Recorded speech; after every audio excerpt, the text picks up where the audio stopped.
Euskadiko Kooperatiben Konfederazioak, Konfekoopek, laguntza eta aholkularitza ematen dizkie 1400-etik gora kooperatibari. Zatoz Konfekoop ezagutzera. Eguna argitzen duenetik, kooperatibak alboan dituzu. Hurbil, beti hurbil. Kalitatezko produktuekin hornitzen gaituzte. Hemen, arduraz eta erantzukizunez egindakoez. Eta etxe bakoitzean, eguna energiaz eta konfiantzaz hastea ahalbidetzen dute. Etxetik irteten zarenean, ondoan dituzu. Energia garbiarekin, mugikortasun jasangarriarekin eta etorkizunari begira.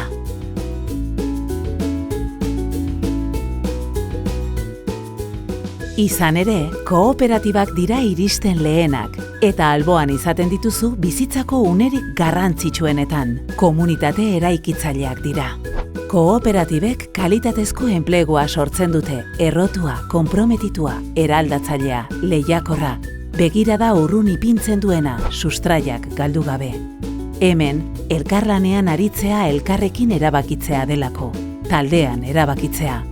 Entzutea, konfiantza eta errespetua kontuan izanik eraikitzea.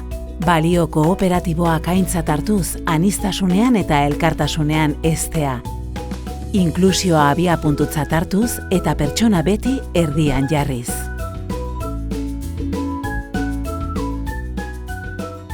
Eta gure ekonomia babestu egiten dute, finantzak ulertzeko beste modu batekin, banka kooperatibo batekin.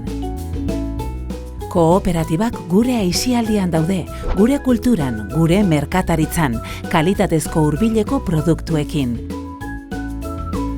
Nortasuna eta kidetasun zentzua ematen digun guztian daude.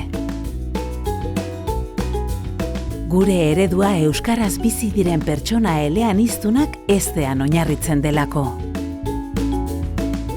Gure osasuna eta ongizatea zaintzean, gure burua zaintzean, kooperatibak hortxe daudelako gehien behar dugunean. Gauza txikiez gozatzen eta handiez amesten laguntzen digute, pertsonak erdigunean ipintzen dituztelako, beti.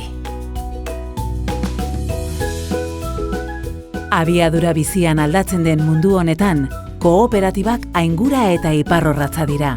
Euskadiko motor ekonomiko eta soziala, desberdinkeriak txikitzen dituzte, aberastasun partekatua sortzen dute, eta herrialde bidezko, indartsu eta solidarioagoa eraikitzen dute. Lurralde hau maite dugulako, eta gure hizkuntza, eta gure jendea, eta badakigulako, elkarlanean arituz, egun bakoitza hobea izan daitekeela.